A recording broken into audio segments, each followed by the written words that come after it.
하나님께서 기뻐하시는 예배라는 제목으로 하나님 말씀 증거하겠습니다. 4월 첫째 주를 맞아서 우리 산정교회 달력에 있는 말씀입니다. 우리 교회 성도님들의 이 좌측편에 있는 4월 달 말씀인데요. 하나님께서 기뻐하시는 예배. 하나님께서 기뻐하시는 예배를 성경 속에 너무나 명확하게 명시해 두셨습니다. 구약의 형식적 제사 예배가 아니라 하나님이 진짜 기뻐하시는 예배가 있어요. 우리는 그 예배를 드리셔야 하고 지금도 그런 마음으로 예배를 드려야 합니다. 16절 말씀만 써 있는데요. 15절부터 제가 읽었습니다. 사실은 이 히브리서의 이 13장에 있는 모든 무엇하자 이렇게 하라라는 모든 말씀들은요. 12장부터 계속돼 오는 겁니다. 우리가 잘 아시는 것처럼 히브리서 11장은 무슨 장이죠? 믿음으로라고 기록되어 있는데 무슨 장이죠? 네, 믿음장이라고 일컬어지는 성경입니다. 히브리서 11장에 있는 믿음장, 그 믿음장에 있는 그 믿음으로, 그 믿음은 당연히 히브리서 전체에서 말씀하는 것처럼 우리 예수 그리스도를 믿는 그 믿음, 예수 그리스도께서 구약에 예언된 모든 예언된 말씀들을 성취하시고 그 성취하신 예수 그리스도를 온전히 믿는 바로 그 믿음으로 그 히브리서 쓸 당시에는 너무 기독인들이 핍박을 받으니까요. 다시 유대교로 개종을 하려고 하는 이들이 많았어요. 예수님을 메시아 그리스도로 믿는 그리스도인들 그들에게 너무 많은 핍박이 있어서 그래 굳이 뭐 이렇게 우리 유대교에서 이게 나왔으니까 또 우리 조상으로부터 예수님 메시아가 나왔고 그러니까 예수님을 믿긴 믿되 할례도 좀 행하고 이 유대교의 전통을 지켜가면서 예수님을 믿자 그런 일들이 많았던 거예요. 그래서 히브리서 전체에서 그걸 증거하는 거예요. 우리 예수님의 모든 사역은 그 어떤 신구약에 말씀 나온 인물들보다도 탁월하고 뛰어나다. 그것을 계속해서 강조하시는 거예요. 바로 그런 믿음으로 히브리서 11장에서 하나님을 기쁘시게 하면서 또 이 믿음이 아니면 사실 다 죄와 같은 믿음으로 하지 아니한 모든 것이 죄와 마찬가지이기 때문에요. 모든 것을 믿음으로 하라는 말씀, 그 말씀을 하시면서 그렇게 믿음으로 살아가는 자는 이렇게 살아간다. 아주 실천적인 행위들을 말씀해주고 계세요. 그래서 그냥 히브리서 13장만 해도요. 제가 이렇게 그 단어들을 헤아려 보니까요. 한 12개 정도의 실천적 권면들을 하고 계세요. 12가지 적어도. 그런데 그 중에서 오늘 본문 15절, 16절의 말씀은 8번째, 9번째의 권면입니다. 15절에 있는 것처럼 항상 찬송의 제사를 하나님께 드리자. 그렇게 권면하고 있고요. 그 다음에 오늘 이제 우리 4월달 요절 말씀 어떻게 해요? 선을 행함과 서로 나누어 주기를 힘쓰는 것 잊지 말고 늘 기억하면서 그리할 것. 이 두 가지를 우리들에게 요구하시는 거예요. 13장 1절에 형제 사랑하기를 계속하고부터 시작해가지고요. 계속 실천적 믿음을 가진 자들의 참된 신앙의 모습들을 말씀해주고 계세요. 그러면서 오늘 8번째, 항상 찬송의 제사를 드려라. 그런데 누구로 말미암아요? 예수님으로 말미암아. 네, 예수 그리스도로 말미암아 찬송의 제사를 항상 하나님께 드리자. 그렇게 권면을 하면서요. 그냥 찬송은 우리 흔히 예배 가운데 불려지니까요. 그런 형식적인 입에만 있는 찬송이 아니라 오늘 이제 16절처럼 선을 행하고 또 서로 필요를 살피고 그 필요를 잘 채워주려는 그런 마음을 가지고 당연히 먼저 더욱 믿음의 가정들에게 그리하고 그 믿음의 가정들 뿐만 아니라 이웃, 친척들, 그리고 친구들, 심지어는 원수까지도요. 원수들에게까지도 우리가 채워줄 수 있는, 나눠줄 수 있는 그 무엇이 어떤 건가라는 마음을 가지고 살아가야 한다라는 것을 말씀하시면서 그냥 입술로만 하나님을 찬미, 찬송, 찬양하는 것이 아닌 우리의 생활, 우리의 삶이 바탕이 된 찬송과 기도와 예배가 중요하다라는 것을 말씀하시는 것입니다. 그래서 우리의 그저 생각과 또 우리의 그냥 말뿐이 아닌 행함과 진실함으로의, 그리고 실제적인 사랑의 행위가, 희생과 수고가 동반된 그 사랑의 행위가 바탕이 된 기도와 찬양과 예배의 삶을 살아라, 그렇게 말씀하고 계시는 거예요. 이것은 우리 예수님께서 본을 보여주셨습니다. 4월 달에 이 말씀을 이렇게 달력에서 정한 이유가 아마 그런 것 같아요. 4월 달에는 부활주일이 들어있는데 당연히 부활주일 전에는 고난주간이 있고요. 지금 사순절을 지내고 있는데 사순절 마지막 주간, 바로 이제 이번 주 지난 돌아오는 다음 주에는 종려주일이라 그래서 우리 예수님이 마지막 예루살렘 입성하는 바로 그 주일입니다. 그러니까 종려주일이 시작되면서 고난주간이 시작되는 거예요. 그래서 다음 주가 종려주일이고 그 고난주간을 통과해서 이제 그 다음 주 셋째 주가 부활주일인데, 부활주일 날 우리 예수님의 영광스러운 부활에 함께 즐거움으로 참여하는 우리들이 되도록 함에, 이 말씀을 가지고 예수님께서도 우리를 향한 사랑을 십자가에서 죽으심으로 표현해 주셨다. 그러니 우리들도 선을 행하고 나눠주기를 잊지 말고 찬미, 찬송의 제사를 하나님께 드리면서 우리의 삶이 우리 예수님 닮은, 예수님의 그 모든 구속의 길을 우리도 뒤따르는 그런 4월달이 되었으면 하는 마음으로 이 달력에 이 말씀이 기록된 것으로 생각이 됩니다. 그래서 오늘 히브리서 13장 16절의 이 말씀 여러분 꼭 암송하시고요. 한 주간 동안에 이것이 우리의 삶에 아주 실천적인, 그리고 실제적이고 또 하나님이 찾으시고 원하시는 아주 분명한 사랑의 행위임을 명심하시면서 이 4월을 그렇게 보냈으면 좋겠습니다. 우리 히브리서 13장 16절 말씀 한번 다 같이 합독하시겠습니다. 16절 시작. 오직 선을 행함과 서로 나누어 주기를 잊지 말라. 하나님은 이 같은 제사를 기뻐하시느니라. 아멘. 우리 산정교회를 세우신 지다롱 목사님이 이제 말씀 전하시면서 자주 막 성도님들께 막 돌아가면서 성경을 다 읽히셨더라고요. 그리고 이런 말씀들은 이제 많이 성경을 읽으셨으니까 이 자리에서 막 외워보라고 막 누누 지사님 한번 외워보세요. 막 그러세요. 근데 우리 이제 테이프에 다 나오거든요. 그런데 정말 다들 얼마나 말씀을 사모하시는지, 이렇게 이런 말씀 읽을 때 막 진짜 암송하려는 마음으로 막 외우는 거예요. 그 목소리 중에 우리 박순기 집사님도 나옵니다. 그때는 집사님 아니셨는데 박순기 형제 빨리 한번 외워보세요 막 그러니까 우리 집사님이 낭낭한 목소리로 성경을 이렇게 암송하시는 그런 테이프도 있어요. 나중에 이제 시간이, 코로나 사태가 이제 다 종식이 되면 오후 예배 때 한 15분에서 20분 정도 그렇게 우리 지다롱 목사님 말씀을 좀 들으면 너무 유익하다는 생각이 많이 듭니다. 여러분 성경을 암송할 때 암송의 가장 좋은 방법은 많이 읽고 또 읽고 보지 않고 또 이렇게 읽는 것처럼 입으로 되뇌이는 것, 이것이 암송을, 그리고 우리 마음에 말씀을 새기는 아주 좋은 방법인데요.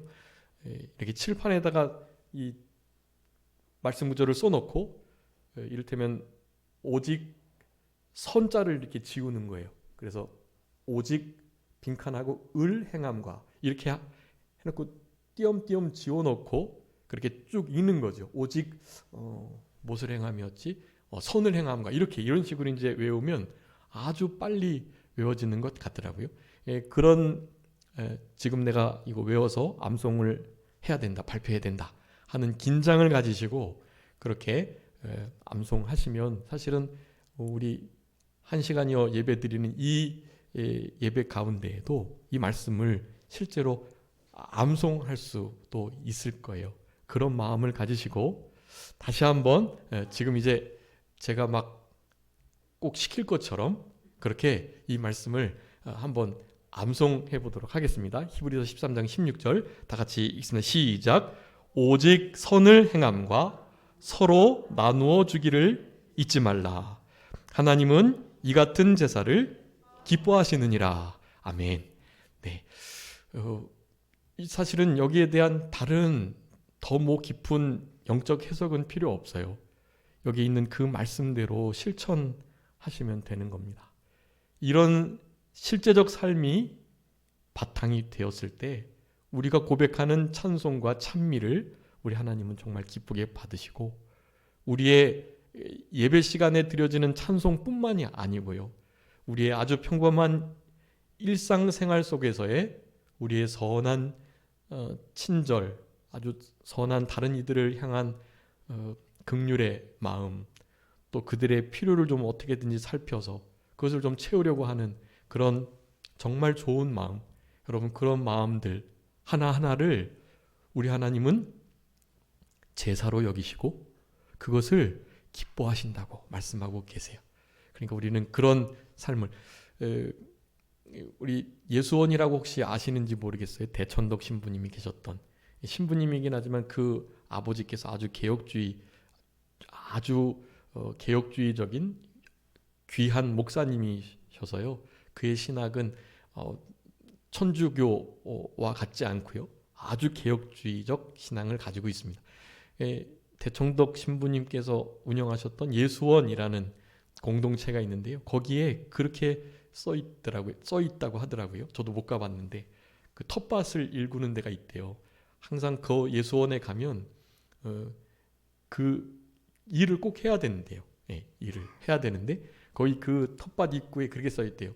기도는 곧 노동이고 노동은 곧 기도이다. 그렇게 써 있대요. 우리가 일반적으로 이를테면 우리의 가지고 있는 일반적 직업,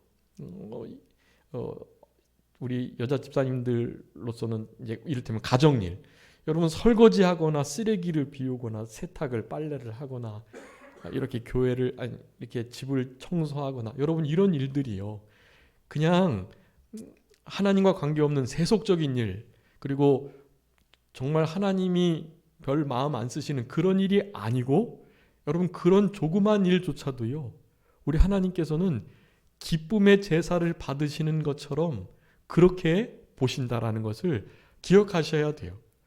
우리 아주 일상적이고 일반적인 평범한 삶 속에서 다른 사람을 향한 선한 마음, 친절, 그들에게 뭔가 하여간 주고 싶다. 뭐가 필요할까? 이런 마음을 가지고 생활하는 그 모든 것들을 여러분 지금 이렇게 거룩하게 하나님의 전에 나와서 예배 드리는 것과 다르지 않게 받으신다. 여러분 이것을 기억하시고 한 달간 여러분 꼭 하나님이 기뻐 받으시는 진짜 하나님이 원하시는 그런 제사, 지금 이 제사, 이 예배도요 당연히 그렇게 드려져야 하고요. 이 예배뿐만 아니라 한 주간의 일상의 삶 속에서도 그렇다는 거예요.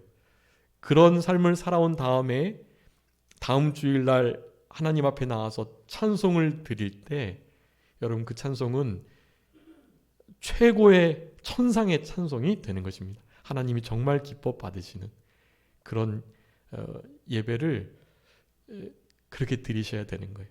한 주간 힘써 믿음으로 살아가시고 하나님이 기뻐하시는 예배를 평일에도 늘 드리시면서 주일날에는 특별히 구별된 주일날에는 그 모든 삶이 바탕이 된 참된 감사와 감격 속에서 하나님이 진짜 기뻐 받으시는 신령과 진정의 예배를 드리게 되는 것입니다. 그런 예배가 우리의 삶 가운데 계속 반복돼야 하는 거고요. 이제 천국에 가면 그런 구분이 없어지는 거예요. 네, 여러분 천국은 지금처럼 주일, 월, 화, 수, 목, 금, 토 그리고 나서 다시 또 주일 뭐 이런 개념이 아니고요. 그때는 이 땅에서의 차원과 다른 세계이기 때문에 정말 기대하셔도 좋아요. 어떤 이들이 그래요. 영원토록 천국에 가면 하나님만 찬송하고 하나님만 높이고 예배만 한다니까 예배만 드린다고요? 그러면서 예배 드리는 것을 영원토록 한다니까 마음이 어려워하는 분들이 계세요. 아니 어떻게 예배만 드려? 찬양만 계속 하는 거야? 여러분 지금 우리가 생각하는 어떤 1, 2차원적인 그런 예배와 지금 1시간, 2시간 드리는 이런 시간 차원의 예배가 아니에요. 거기는 저도 잘은 모르겠는데요. 적어도 차원은 몇십 차, 몇백 차원 이상의 세계이기 때문에 우리가 상상할 수 없는 그런 진짜 행복하고 즐겁고 복된 그런 나날이 계속되는 것입니다, 여러분. 그러니까 걱정하지 마시고요. 어떻게 영원토록 찬송만 예배만 해? 너무 힘들겠는데? 그런 생각하지 마시고 비교할 수 없는 행복과 그리고 그 위대하시고 광대하신 그분 우리 하나님을 알아가는 것만 해도요.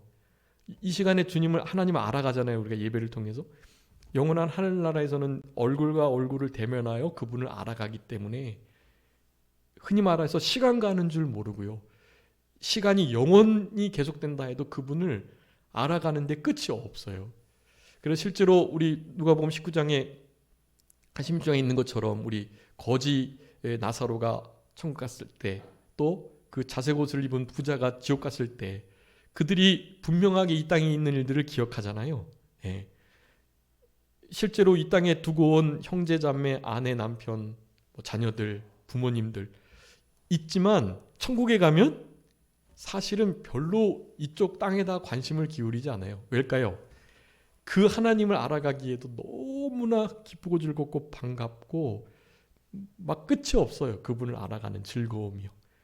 하나님을 아는 것, 인애를 더 원하신다라고 우리 하나님이 이미 말씀하셨어요. 제사보다 나는 인애를 원하고 하나님 아는 것을 원한다. 그렇게 말씀하셨거든요. 그런 의미에서의 천상의 예배를 우리는 늘 영원토록 드리게 되는 것입니다. 그분을 힘써 알아가면서요. 아무튼 그런 삶이 바탕이 된 예배를 드리시는, 기도를 드리시는 성경 읽는 생활, 또 전도하고 찬양하시는 생활, 그런 생활이 되어야 하겠다라는 것을 4월 한 달간 히브리서 13장 16절의 말씀을 가지고 우리가 계속해서 잊지 않고 기억하시면서 하나님을 기쁘시게 예배하는 그런 우리들이 되었으면 좋겠습니다. 오늘 본문을 통해서 크게 두 가지 하나님께서 기뻐하시는 예배에 대해서 살펴볼 건데요. 주보에 기록해 두었습니다. 첫 번째는 무엇이라고요? 찬송의 제사. 네, 여러분 우리 하나님께서 기뻐하시는 제사는 첫 번째가 찬송의 제사예요. 찬송. 여러분 오늘도 우리 박승희 집사님께서 회복하셔가지고 찬양을 인도해 주셨는데요.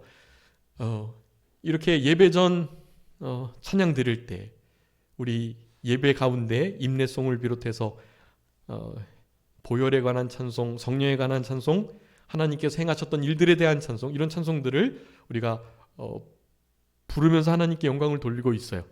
여러분 근데 그런 찬송들이요 진짜 귀한 거예요. 여러분 그 찬송을 우리 생의 마지막 찬송으로 여기시고 여러분의 마음, 힘, 정성, 뜻, 지혜, 목숨을 다 바치셔서 찬송하셔야 돼요.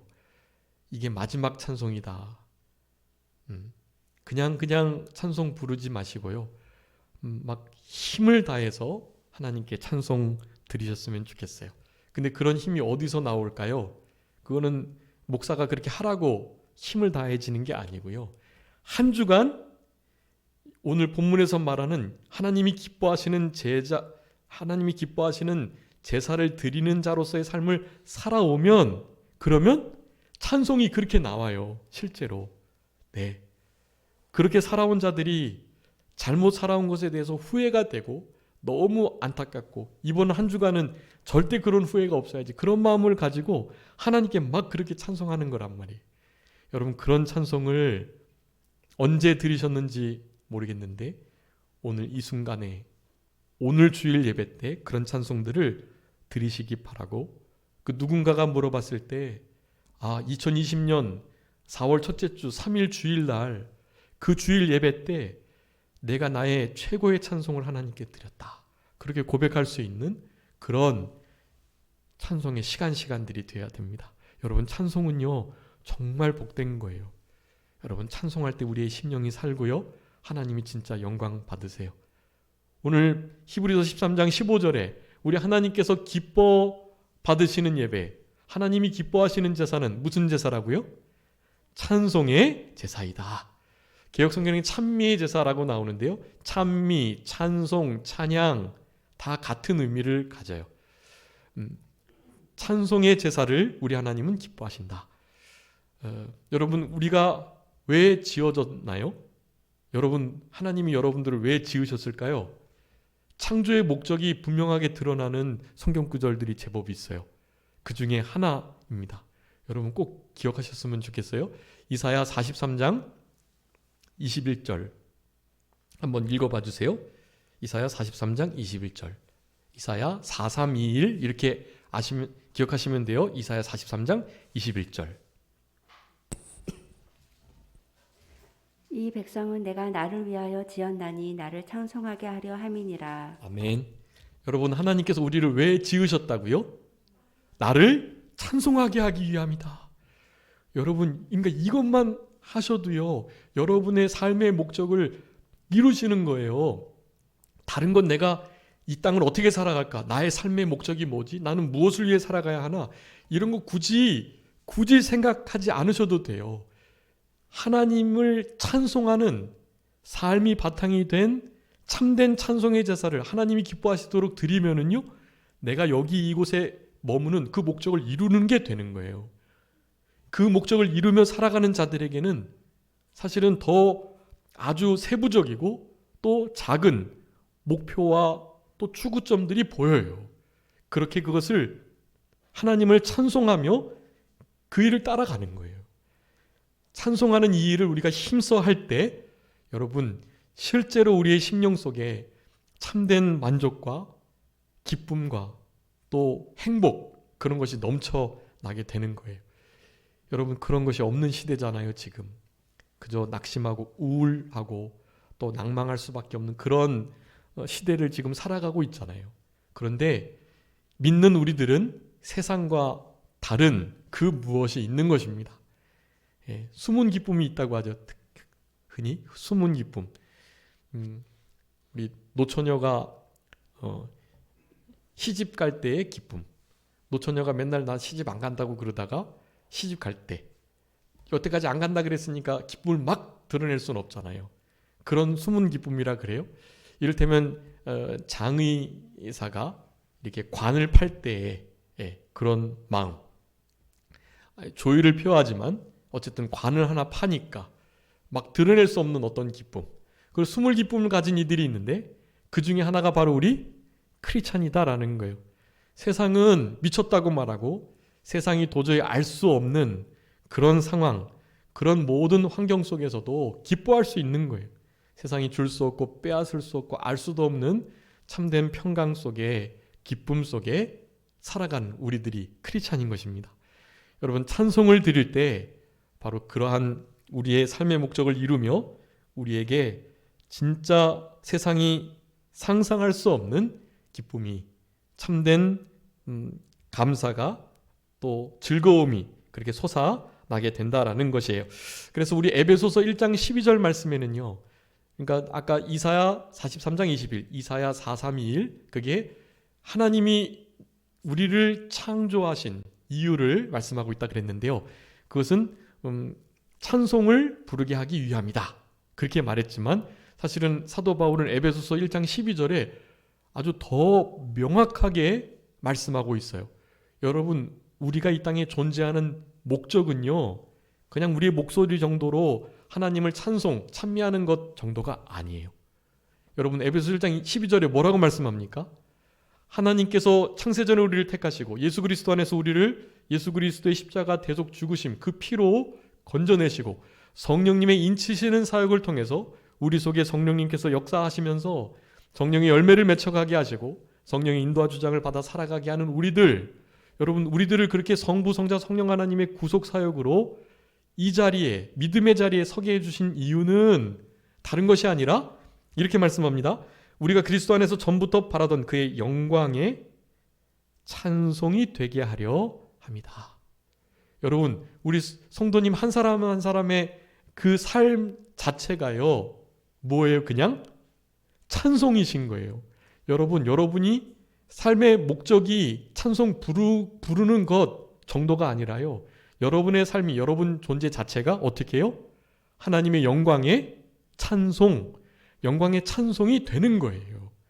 여러분의 삶이 여러분의 생각과 말과 행동이 하시는 모든 일이 하나님의 영광의 찬송 그 자체가 되게 하시기 위함이다라는 거예요. 여러분 그러니까 이 말씀을 기억하시면서 찬송을 부르며 그리고 그냥 입술로만의 고백이 아닌 오늘 본문에서 말하는 신앙과 삶이 신행이 일치되어서 이를테면 선을 행하고 나누어 주기를 잊지 않는 하나님이 기뻐하시는 이런 제사를 드리며 하나님을 우리의 입술로 찬송하는 그 찬미의 제사가 그렇게 하나가 되어서 우리의 인격 그 자체 그리고 우리의 삶 자체가 하나님께 찬송이 되는 거라는 거예요. 굳이 목소리 내지 않아도 여러분의 모습을 보고 누군가는 저분은 진짜 절대자, 유일하신 어떤 그 분을 위해서 살아가는 분이다 라는 것을 알게끔 말이죠. 그렇게 생활하는 것이에요. 여러분 그것이 사실 어렵습니다. 목회자들도 그렇게 하기가 어려워요. 교회 생활하고 교회에 있으며 믿는 사람만 만나는 목회자들도 그러기가 어려워. 하물며 불신자들을 만나고 크리스찬들을 향하여 공격적인 이들을 만나고 그리고 여러 가지 어려움 속에서 진짜 세상에 흔히 말하는 세속적인 일 속에서 지낸다고 한다면 여러분 그 일 하기가 더 어렵죠. 그렇지만 하나님은 그것을 바라시는 거예요. 찬송을 부르시며 아예 영광의 찬송이 되게 하시려고 우리를 부르셨다. 여러분 이것이 내가 지금 무슨 일을 어디서 어떻게 하든 관계없이 모든 크리스찬들에게 주어진 생존의 삶의 존재의 창조의 목적이 된다라는 것입니다. 여러분 이런 목적을 이루는 삶을 제대로 살아가야 그래야 하나님이 기뻐 받으시는 하나님이 기뻐하시는 예배를 드릴 수 있는 거예요. 오늘도 지금 이 순간에도 그런 삶의 목표와 또 추구를 가지시고 그렇게 생활하시면서 이런 예배를 드리실 때 하나님이 기뻐 받으시는 예배가 된다라고 할 수가 있겠습니다. 찬송의 제사를 우리가 드릴 수 있는 것은 우리 히브리서 오늘 3장 15절에 있는 것처럼 그러므로 우리는 예수로 말미암아라는 거예요. 여러분 예수로 말미암아 이 찬송이 되고 찬송을 부르는 이 일이 가능하다라는 거예요. 말미암아 많이 말씀드렸죠. 말미암아 인하여 때문에 그런 뜻이에요. 자 예수님으로 말미암아 그게 어떤 또 다른 동의어가 뭐라 그랬죠? 예수님으로 말미암아 인하여 그것은 예수 그리스도의 살과 피를 먹는 것 예수님 안에 있는 것 예수님의 말씀을 지켜 행하는 것 이런 것이라 그랬죠. 살과 피를 먹는 것과 예수님 안에 있는 것과 예수님으로 인하여 말미암아 사는 것 그분의 계명의 말씀을 지켜내는 것 이 네 가지는 같은 거예요. 그냥 여러분 여기서 예수님으로 말미암아라는 것은 예수님의 구속사역 대형 대행, 대승, 대부적 구속사역을 이루신 예수님의 그 온전한 구속의 역사로 말미암아서 찬송의 제사를 드릴 수 있다는 거예요.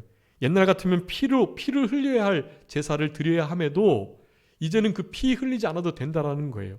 예수님이 대신 피 흘려 주셨으니 소, 염소, 양, 비둘기 잡아서 피를 흘리고 여러분이 피 흘리는 일 해보셔서 아시는지 모르겠는데 되게 잔인한 일이고요. 사실은 못해요 그거. 그 동물의 그 가축의 목을 베어서 피를 흘리는 일은요, 여러분 정말 쉬운 일이 아니에요. 그거 너무 사실 엄숙한 일이기도 하고요. 가축이지만 동물이지만 생명이니까요. 그 생명을 없이 하는 죽이는 일을 쉽게 할 수 있는 게 아니란 말이에요.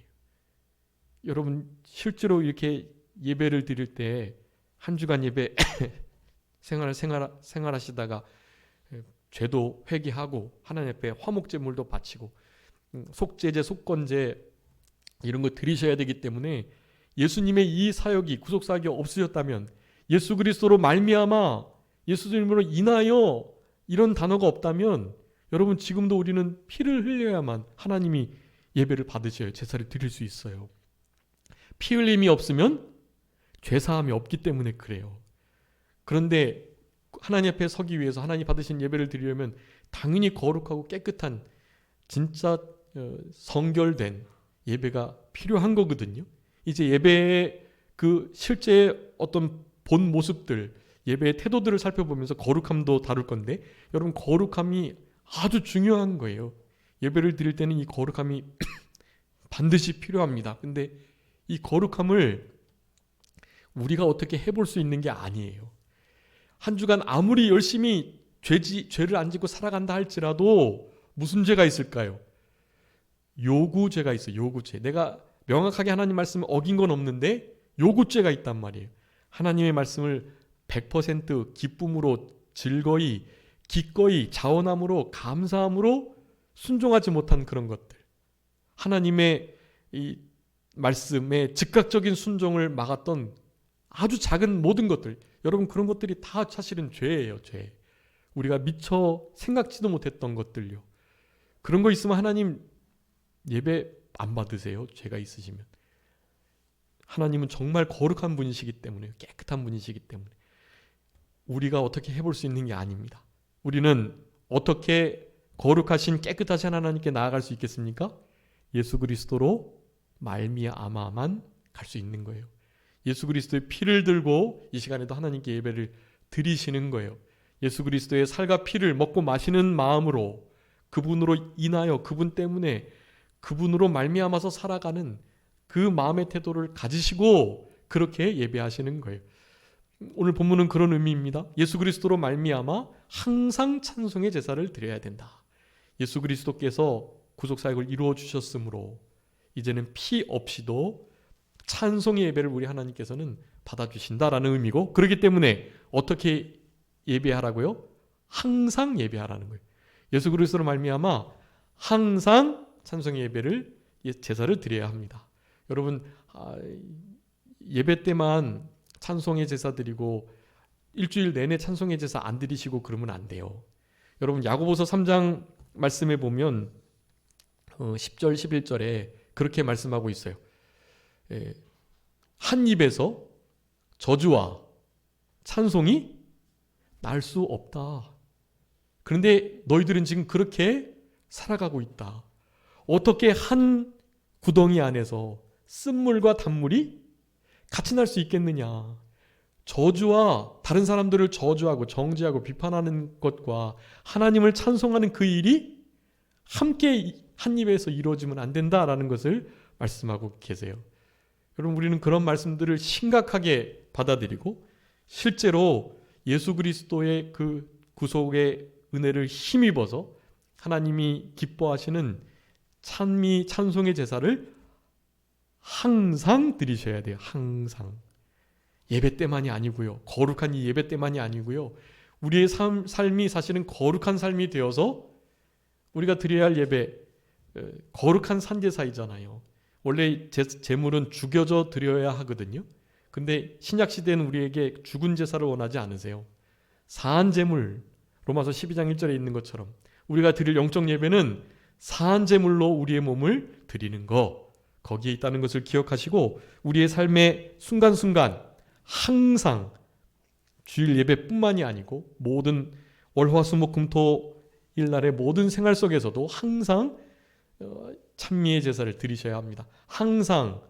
그리고 쉬지 않고 범사에 우리 데살로니가전서 5장 16, 17, 18절에 있는 말씀인데, 그러니까 항상 기뻐하고 쉬지 말고 기도하고 범사에 감사하는 이 모든 그 앞에 수식어에 그 범사나 쉬지 않고 그리고 항상은 동일한 의미를 갖는데요. 그 중에 대표적인 것이 지속이라는 거예요. 지속. 그것은 끊이지 않고 계속해서 그 일을 하라라는 거예요. 막 시간의 연속을 의미하는 게 아니라 지속. 빠짐없이 끊임없이 늘 그 일을 하라는 말씀을 하고 계시는 거예요. 우리 찬송의 제사도 그리하다라는 것을 기억하시고, 여러분 우리 찬송 드리는 이 일을요, 우리 거룩으로 하나님께 나아가는 것과 같이 우리가 어떻게 해볼 수 있는 것이 아니에요. 우리가 원래 입을 다물고 욕을 하기 쉽고 다른 사람 비판 정죄하는 말들을 하는 게 쉽지, 하나님을 찬송하는 일을 쉽게 할 수 없는 이들이에요. 우리가 원래. 그리고 세상이 그렇게 우리를 만들고 있고요, 어떻게든지 찬송할 수 없도록 우리를 막 유혹하고 협박하고 있습니다. 그런데 그런 상황 속에서요, 실제로 하나님 앞에 찬송을 제대로 드리기 위해서는 주보에다 적어두었는데 하나님께 구하셔야 돼요. 하나님, 저의 입술을 벌려서 하나님을 찬송하게 해주십시오라고 기도해 주셔야 돼요.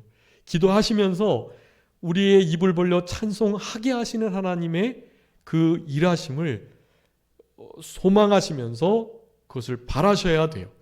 중요합니다. 하나님께서 나의 입을 열어주셔서 하나님을 찬송하게 해달라고 기도하시면서 그 일이 하나님이 그렇게 해주셔야만 된다는 것을, 제가 늘 선행적 은혜라고 말씀드렸는데요, 그 시편에 있는 말씀 다 마찬가지이고요. 시편 특별히 51편 15절에 내 입술을 열어주소서, 내 입이 주를 찬송하여 전파하리이다 라고 말씀하거든요. 그 말씀을 꼭 기억하셔야 돼요. 시편 51편 15절. 51하고 1호가 이렇게 대칭으로, 상반 딱 대칭으로 나눠지잖아요. 데칼코마니처럼요. 시편 51편 15절.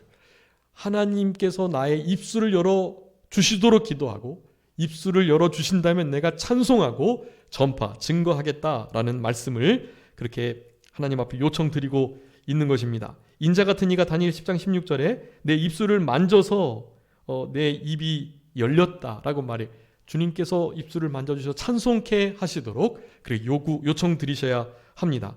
자, 두 번째는요, 찬송의 제사를 예수로 말미암아 항상 드려야 된다라는 것. 두 번째는요, 그 이름을 증언하는 입술의 열매가 되도록 하나님께 찬송의 제사를 드려야 합니다. 자, 찬송은요 결국 입술의 열매라는 거예요. 근데 그 이름을 증거하는요, 그러니까 내 흥에 겨워서 흥얼흥얼 찬송하는 것 아니고요, 물론 그렇게 해서 하나님을 찬송하는 세상 가요를 부르는 것보단 낫죠. 그런데 우리가 특별히 찬송을 드릴 때는요, 우리의 입술의 열매로서의 그 이름을 증거하는 것으로 제사를 드려야 한다라는 거예요. 내 자신에게도 늘 증거해야 돼요. 내 영혼을 향하여서 우리가 의지적으로 외치셔야 돼요. 하나님 우리에게 이런 일을 행하셨다, 하나님 이런 분이다라는 거, 이것을 강하게 말씀해 주셔야 합니다. 그리고 결국 그 입술의 열매가 되게 하시는 것도 우리 하나님께서 하시는 일인데요, 이사야 57장 19절에 입술의 열매를 창조하시는 자 여호와가 말하노라 라고 말해요.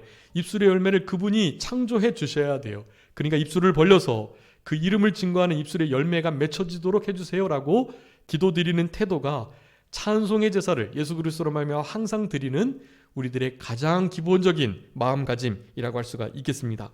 여호와께로 말씀을 가지고 돌아와서 호세아 14장 2절인데요, 불의를 제거하고 선한 바를 받으소서라고 말씀하시면서 우리가 송아지를 대신하여 입술의 열매를 주께 드리리이다.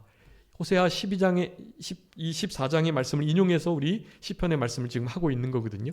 여러분의 삶 속에서 실제로 우리가 입술의 열매를 맺히는 것은 우리가 드려야 할, 피 흘려 드려야 할 모든 제사들, 그 제사를 대신하여 드리는 것이기에 입술의 열매 그냥 맺혀도 좋고 안 맺혀도 좋은 게 아니라 너무나 중차대한 우리가 맺어야 할 열매라는 것을 기억하시면서 우리 시편 69편 30절 31절에 내가 노래로 하나님을 찬송하며 감사함으로 하나님을 위대하시다 하리니 이것이 곧 뿔과 굽이 있는 황소를 드림보다 여호와를 더욱 기쁘시게 함이 될 것이라 그렇게 말해요. 여러분 황소를 드리는 것보다 무엇이요? 하나님이 위대하시다. 감사함으로 그분을 찬송하는 우리의 찬송의 입술의 열매 그것이 하나님을 더 기쁘시게 한다라고 말씀하고 있으니까 이 찬송의 열매를 찬송의 제사를 우리 입술의 열매로 그분의 이름을 증거하는 일로 우리의 삶 속에서 우리 영혼에게 또 믿지 않는 이들에게 이것으로 증거하고 전파하는 우리들의 삶이 되어야 하는 것입니다. 이번 선을 행하며 서로 나누어 주기를 잊지 않는 이것이 사랑의 행위를 실천하는 참된 하나님이 기뻐하시는 예배의 모습인데요. 여기 그 선을 행하는 것과 서로 나누어 주기를 잊지 않는 것. 첫 번째는 모든 친절한 행위, 그리고 두 번째는 모든 필요를 채우는 관용이라고 주보에 기록해 두었는데요. 여러분 그 말씀들 특별히 요절 말씀들을 여러분 꼭 이렇게 찾으셔가지고 우리 코로나 확진 때문에 오늘 못 오신 우리 박용숙 집사님은 오후 점심 식사 하시고 꼭 이 주보에다가 이렇게 말씀 찾으셔가지고 이렇게 기록하시고 그러셨는데 오늘은 그 모습을 뵐 수가 없겠는데 말씀을 꼭 찾으셔가지고요 이렇게 기록해 두시고 여러분 그것이 우리의 영혼에 큰 힘과 위로 도전이 되는 것입니다. 그래서 선을 행하는 것 그리고 나누어 주기를 잊지 않는 것. 여러분 선은 행하는 것은 하나님께서 우리를 창조하신 또 다른 목적 중에 하나예요. 그가 우리를 만드신 이유는 선한 일을 행하게 하시기 위함이었다. 에베소서 2장 10절에 말씀하는 거예요. 여러분 우리는 창조의 목적이 하나님을 찬송하는 것과 특별히 에베소 2장의 말씀에 의해서 선을 행하기 위하여 지음받았다라는 사실 여러분 것을 기억해야 됩니다. 선이 무엇입니까? 미가서 6장 8절의 말씀이에요. 사람아 주께서 선한 것이 무엇임을 내게 보이셨나니 여호와께서 내게 구하시는 것은 오직 정의를 행하며 인자를 사랑하며 겸손하게 내 하나님과 함께 행하는 것이다. 여러분 이런 삶이 선이고요. 이런 모든 신앙의 바탕으로 나타나는 행동들, 친절함, 관용 이런 것들이 선행과 나누어줌이라고 할 수가 있겠습니다. 여러분 거기 예를 하나 두 개 들었는데 창세기 24장에 한 소녀 물동이를 기울여서 마시게 하라고 할 때에 낙타도 마시겠다고 했던 바로 그 여인 누구예요? 아브라함의 아들 이삭의 아내를 찾으러 아브라함의 늙은 종이 야곱의 집에 가서 한 일이에요. 밧단람의 집에 가서 한 일이에요. 거기에 누가 있었어요? 네? 리브가가 있었죠. 리브가가 이와 같은 행위를 하는 자예요. 너무나 친절한 행위. 물 달라 그랬는데 누구까지요? 낙타까지 먹이는 거예요. 여러분 낙타가 물 얼마나 많이 먹는 줄 아시죠? 물동이 지고 와가지고 그냥 가려고 그랬는데 물 한 모금 달라 그러는 것도 그냥 겨우 줄 수 있는 정도인데 낙타들까지 먹이겠다고 하니까 적어도 10번 이상 물동이를 지고 날라야 하는 여러분 그때 늙은 종이 얼마나 많은 낙타 데려갔죠? 10마리 데려갔죠. 10마리. 그 10마리를 먹이려면 정말 많은 수고가 들어가는 거예요. 근데 불특정 다수에게 그냥 너무나 임의적인 친절을 베푸는 거예요. 여러분 그런 이들이 하나님의 사람을 만나고 하나님의 복된 믿음의 계대에 여인의 후손을 잇는 그 계대에 들어가게 되는 것이에요. 여러분 이런 친절이 우리들에게 필요합니다. 여러분 우리가 베푸는 친절 하나가 어떠한 파급 효과가 나타나는지를 알 수 없어요. 우리는. 그러니까 그렇게 하셔야만 해요. 하나님께서 그걸 우리들에게 원하고 계세요. 여러분 구약의 친절을 베푼 사람은 누가 있습니까? 누가복음 10장에 강도 만난 그 사람을 도왔던 어떤 사람이에요? 자비를 베푼 사마리아 사람. 그 사람만 자비를 베풀었다고요.